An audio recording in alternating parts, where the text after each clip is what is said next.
আজকে আবু সাঈদের কথা মনে পড়ছে আমাদের, যে আবু সাঈদের ছবি বাংলাদেশের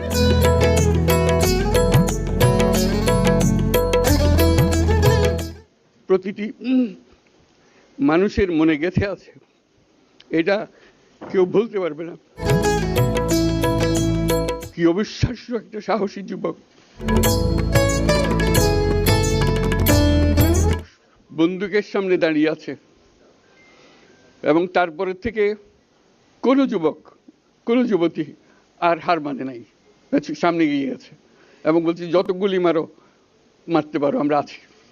তো যার কারণে এটা সারা বাংলাদেশ জুড়ে এই আন্দোলন ছড়িয়ে গেছে, এবং যার কারণে বাংলাদেশ এই দ্বিতীয়বার স্বাধীনতা অর্জন করলো। এই স্বাধীনতাটা আমাদেরকে রক্ষা করতেই হবে, শুধু রক্ষা করা নয়, এই স্বাধীনতার সুফল প্রতিটি মানুষের ঘরে পৌঁছাতে হবে, তা না হলে এই স্বাধীনতার কোনো